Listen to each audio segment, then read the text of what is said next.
Hey, what is up everyone? I hope all of y'all had a great New Year's, and to celebrate 2025, in this video I want to go over 10 things I want to see for Sea of Thieves in 2025. So these are going to range from small things that, would be nice tweaks that I think would really make the game a lot better, and then ranging up to bigger additions to the game that could basically carry on a whole season. But to start off at number 10, this is something that I wish I didn't have to say in this video, but I feel like it just has to be said, is I just want a more polished Sea of Thieves experience. I find that the game has been super buggy, the server quality hasn't been great during 2024. I know Hourglass is basically a complete mess. I haven't even touched that anymore from the basically terrible time that I've had when I was playing that around the summertime. And just in general, I noticed over the last several weeks as I was playing during the holiday time that the game just lacks a lot of polish. For example, I was doing the Skull of Siren song, and a lot of the banners and stuff still have the thing that says placeholder on there. That shouldn't be in there at all, and that's been in the game for 2 years now. Why does it still say placeholder? That's really weird. I've had other issues, like I would go in to see the different trials for progressing the season pass, and if you go to the weekly tab, it just shows a bunch of different challenge packs there, but most of them don't even have anything that you can do for it. I'm assuming those are just weekly trials that are supposed to be enabled each week, I guess. But, they're all put in there all at once right now, and we're just able to see them, but we're not supposed to see them. Stuff like that, I'm not going out of my way to look for these bugs, but they just are there. And I have a feeling that if I actually went out and started looking for bugs, I'd probably find a lot more. So what I would like to see from Sea of Thieves this year, and I think they already kind of got this message, is just a more polished experience, better quality control on their side when they're releasing stuff, and cleaning up the game as it currently is, because the game's in a complete mess. With that said, however, though, at a number 9 spot, no more sandbox updates for seasons. I am perfectly happy with additions of new tools and items and stuff in the game, but those are not good enough to carry a season in my opinion. The worst of these was Season 9. That was literally just the Chest of Fortune. That was basically the only addition that really had any gameplay significance. Everything else was, hey, we fixed a bug with fog, we fixed this other bug, we fixed a thing with this, or made it so that the Reaper chest, the beacon, follows it when you're moving instead of disappearing when you pick it up. Those aren't as significant for gameplay. It's not something that I want to go in the game for and to really enjoy for 3 months.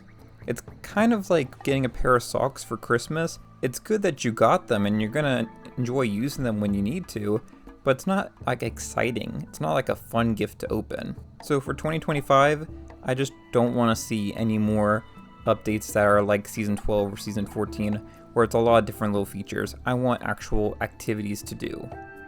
However, despite that, I do want to see some updates to existing features and tools that we have in the game. These updates I think can go along with the season, but they can't be the thing that carries the season. So at our 8th spot, I want to see the ability to choose specific locations for raid voyages, like when we're doing the Siren Shrines. It's really weird to me that with the raid voyages, a lot of them, like the Sea Forts, the Siren Shrines, and the Treasuries, you can't choose where you're actually going to go for it. Obviously, I get, they need to make it kind of easy for them on their side so that, they can basically put you anywhere. But from my perspective, say the Siren Shrines, I want to go to a specific Siren Shrine. I don't want to go to just some random one because they're all very different from each other. Same thing with, say, the Sea Forts and especially the Siren Treasuries. The Siren Treasuries, depending on which Siren Treasury you land at, can heavily impact you. For example, the worst Siren Treasury to be at is the one closest to Reaper's Hideout because it's more central into the map, meaning a lot of players are going to be sailing past you and you're likely either going to get tucked on or just get outright sinked. So typically whenever I'm doing a raid voyage for the Siren Treasuries, if I end up there, I just basically cancel the voyage and have to wait for the 10-minute timer or however long it is to basically expire so that I can dive and try again.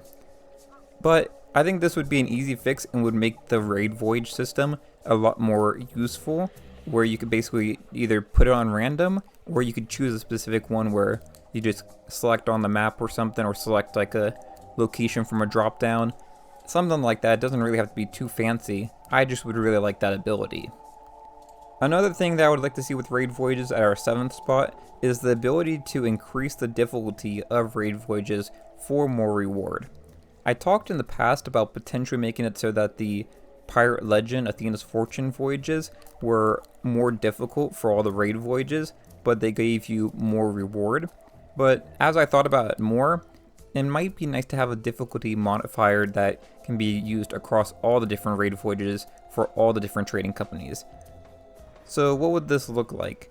I think for something, say like the Sea Forts, if you increase the difficulty, you have, say, 2 Phantom Captains that you have to complete at the end, and you have a lot more Phantoms every round that are spawning. For someone like me, I find these Sea Forts and other things, while enjoyable, to be a bit easy, and sometimes I want something that's a little bit more challenging, and it would be really nice if I could get more reward for doing that. I think this would be a great feature. I can't really see anyone having a problem with it. I think the PvE crowd would be pretty happy with it because it's mostly a PvE type of update. But then even on the PvP crowd, one, it can help you practice. If you have harder raid voyages, it can help you get better at the game. But also it just means that there's more treasure to get in the game. Now some things might not be able to increase the difficulty on, say like the skeleton camps, because that doesn't really have anything to really increase the difficulty that much. Same with the Siren Shrines. But things like the Sea Forts, the Treasuries, the Skeleton Forts, stuff like that, you could increase the difficulty, and I think it would be well worth it. Moving on our 6th spot, this is updating the Burning Blade. So the Burning Blade, I feel like, has had a similar fate to the Skull of Siren Song, where people might still be doing it, but it's really not having a lasting legacy in the game that maybe Rare was hoping for. I think one of the problems with the Burning Blade is that when you have the Burning Blade, after you've conquered it and you've taken control of it, the only thing you can do to really progress the Burning Blade is by going to do skeleton camps. Which, I think the skeleton camps are fun, but it might not be something that you want to keep doing over and over again. I think one way to fix this is potentially having it so that any world event that you do can increase the Burning Blade's value. So you can, say, go to a Sea Fort and you can do that, and that will increase it. You can go to maybe even a Siren Treasury or a Siren Shrine. That would progress it. I don't know if other world events can spawn while the Burning Blade is active, but say if like a Skeleton Fort is active and you go and do that, that could increase your Burning Blade value significantly, and that would make it so that people are holding onto the Burning Blade for longer, while also making it so that other players have a chance to go and attack the Burning Blade more often. I think in general it would just make it so that it's not as monotonous when you're controlling the Burning Blade, because if you only have that one option to increase the value of the Burning Blade, I think it just makes it a lot more limiting. The only obstacle I could see with this is that in some ways it's lore breaking, say like with the Sea Forts. The Burning Blade obviously wouldn't go attack the Sea Forts because the Sea Forts are loyal to Flameheart. Now you could maybe make a fix for this where, say, when you are sailing with the Burning Blade and you go up to a Sea Fort, maybe it changes so that it's, a different type of Phantom that's, aligned with Athena's Fortune or something, and maybe you're taking back control of the Sea Fort for Flameheart. Maybe it could just be some small changes like that, some tiny little tweaks, and that could maybe make it work. But moving on, I think our final 5 are a lot more fun. The first 5 on this list was kind of like minor stuff, minor changes that I think would be impactful to the game, but not really super exciting. These next 5 I think would be the big things I would like to see for the year. So starting off, I want to see a new on-demand activity. So these I've found over time have been my favorite things in the game. It's the things that I find the most replayable, the things I really enjoy doing, and these would include stuff like the Sea Forts, the Siren Treasuries, and the new skeleton camps. The skeleton camps, I haven't really continued doing them as much over time. I mainly stick to the Sea Forts and Siren Treasuries, but I don't have anything against it. I think maybe going along the path of the skeleton camps where it's something that's not just solely focused on just like fighting a certain type of enemy might be a good path to go on. What that is exactly, I don't really care too much, but I think some goals for this new type of on-demand activity, if they were to go and create another one for 2025, is something that is quick to do. All 3 of these that I talked about, you can basically complete under 10 to 20 minutes. I also think that they need to reward a lot of treasure, as well as being able to be done through a raid voyage. One idea of what they could do, I talked about it in my 14 things to make season 14 better video, and the thing that I talked about in there was having like a temple that you had to basically like sneak around in and kind of go along with the sneaky theme of season 14. You can check that video out if you want more in-depth discussion on that. But in general, the idea would be basically like a temple where the goal was to basically sneak through, and you can either go in guns blazing and you can attack the guards and stuff, or you can try to sneak through and get to the treasure room and basically steal the treasure and get out of there quickly. I think that would be a cool addition and something that we don't really have in the game, and I think it would really stand out compared to these other different on-demand activities that we already have. Now, speaking of the on-demand activities, something that I've already discussed before, this was a little while back, is an expansion to the Devil's Roar. Now, I'll leave a link to that video if you're interested to hear my full thoughts on like everything that we could do with the Devil's Roar, but the main thing I would like to see if they were to do anything with the region this year is add a Devil's Roar version of all these different on-demand activities. So have a Devil's Roar version of a Sea Fort, have a Siren Treasury, have a Siren Shrine. The Siren Shrine could be really cool because really like all the Siren Shrines are very unique from one another, and I would like to be able to re-explore the Sunken Kingdom in a new type of shrine. Overall, while this might be small, I think it would be nice to try to pull people back into the Devil's Roar region, and while it has existed in the game for a long time, I feel like people don't really explore it that often and people aren't really over in that area. So getting people back over there, it would kind of feel new and fresh. And if they added a new Sea Fort, Treasury, Shrine, all of that stuff in the Devil's Roar all at once, and maybe added a few more tweaks and stuff to the Devil's Roar, I think that would be a good season update there. Now, these final three are the things I would be most excited to see if they added it this year. At our third spot, this is another thing that I talked about a long time ago, and this would be like a dungeon crawler-esque voyage in the Sea of the Dam. So the way that I would see this is that you sail through the Sea of the Dam portal, and then you land at like some kind of island or something, and essentially the goal is surviving as long as you can, where you're fighting different waves of enemies, including ocean crawlers, skeletons, all that kind of stuff. And the difference between this and say like the Siren Treasuries or like a skeleton fort and stuff like that is that there really is no end to this. You basically continuously go until you die. And then once you die or your whole crew dies, that's the end of the voyage. And then basically each level that you complete gets you a certain amount of reward, and maybe that's just gold that's added to your account, maybe that's like treasure that ends up on your ship when you complete the dungeon and you're completely over. Not exactly sure how I would like to see them do it, but I think there could be a lot of opportunity with this type of voyage, because one of the things that gets me annoyed with doing say like the Siren Treasuries or even like the Sea Forts and stuff is currently if you're doing like one of the raid voyages, you have to, dive to the location, go and do the thing there, it ends, then you have to take your treasure, go sail back, sell it, and then if you want to keep fighting, you have to go dive again, and rinse and repeat the whole cycle. Whereas with this, the difference would be is you continuously go until you basically can't fight anymore.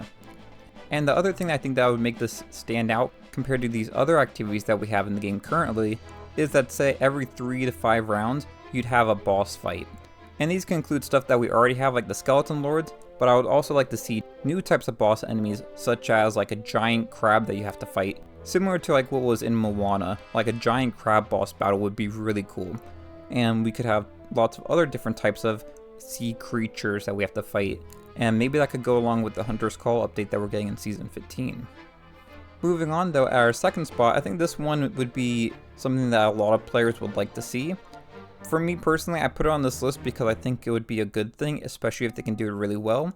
But if they don't do it well, then it would kind of be a big failure in my mind.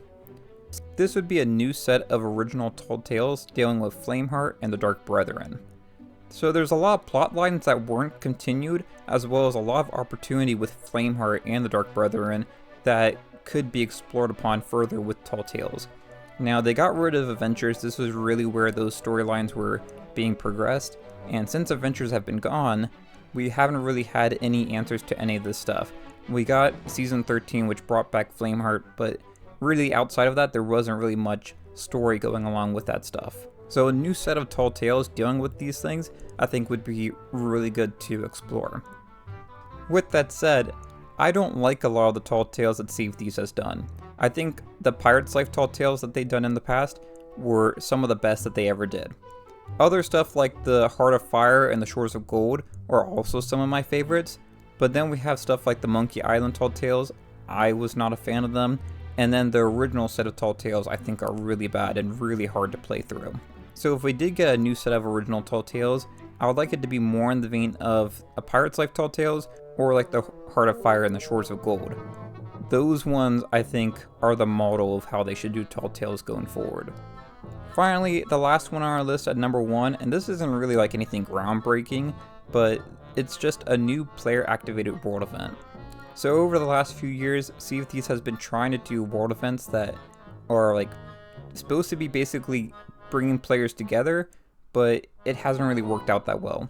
The Skull of Siren's Song really kind of failed a few weeks after it released, and the Burning Blade I think has a little bit better longevity, but it still isn't really being engaged with as much.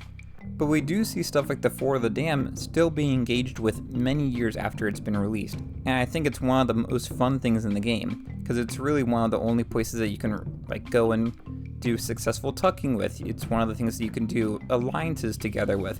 It's a place to get a lot of good rewards at one spot. I think the Fort of the Dam is one of the best things they've ever added to the game, and what I would like to see is in the future them adding another type of world event that is player activated.